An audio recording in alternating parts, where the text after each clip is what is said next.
गंभीर धारा पंजीबद्ध होने के बावजूद अब तक आरोपी पुलिस की गिरफ्त से बाहर है, जिसे लेकर प्रेस वार्ता रखी गई, जिसमें पीड़ित ने बताया कि आरोपियों में बड़े नाम शामिल है।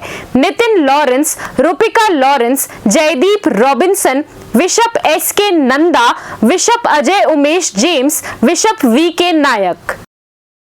पूरा मामला इस प्रकार है। Chhattisgarh diocese board of education के फर्जी लेटर हेड का उपयोग कर खुद को वाइस चेयरमैन व सचिव घोषित किया गया। शासकीय अनुदान प्राप्त स्कूलों के माध्यम से करोड़ों की ठगी और गबन का आरोप भी है और शासकीय विभागों और प्रशासन को गुमराह कर आर्थिक अपराध किया गया।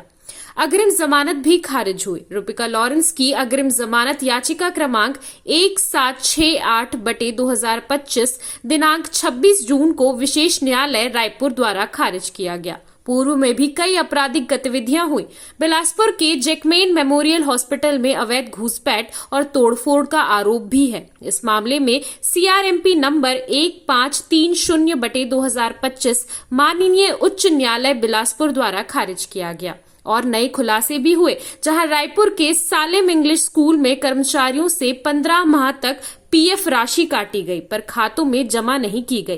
बिलासपुर के बरजेश इंग्लिश स्कूल में भी भ्रष्टाचार की शिकायतें हैं। अब सवाल ये उठता है कि इतने गंभीर मामलों के बावजूद आरोपी अब तक पुलिस गिरफ्त से बाहर क्यों है, जिसे लेकर राजधानी रायपुर के प्रेस क्लब में प्रेस वार्ता रख कई बातों को साझा किया और न्याय की मांग की गई।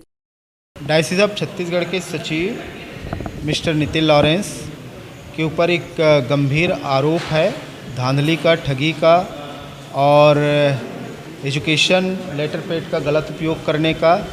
और वो एजुकेशन बोर्ड में कोई पदाधिकारी वर्तमान में भी नहीं है, क्योंकि धारा 27 के अनुसार उनका नाम वहाँ पर रजिस्टर्ड नहीं है।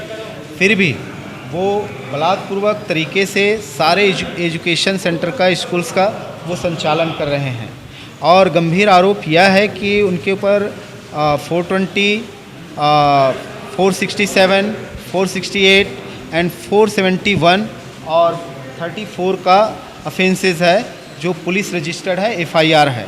और ये सारे नॉन बिलेबल है और हम चाहते हैं कि जल्द से जल्द उनकी और उनके टीम की गिरफ्तारी हो, क्योंकि ये बहुत बड़ा धांधली है। उनकी वजह से जब तक वो बाहर रहेंगे तब तक बहुत सारे प्रॉब्लम्स क्रिएट होता रहेगा और साक्ष्य मिटने का या मिटाने का पूरा चांसेस है।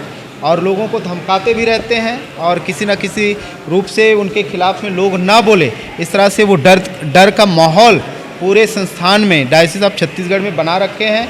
और इनका मैं चर्च ऑफ नॉर्थ इंडिया से भी गुजारिश करता हूं कि इनको जल्द से जल्द इस पोस्ट से, सचिव के पोस्ट से इनको और जयदीप रॉबिन्सन को रिमूव किया जाए, क्योंकि इनकी वजह से विगत 2 सालों से एक बड़े प्रॉब्लम को डायसिस ऑफ छत्तीसगढ़ जो है वो झेल रही है।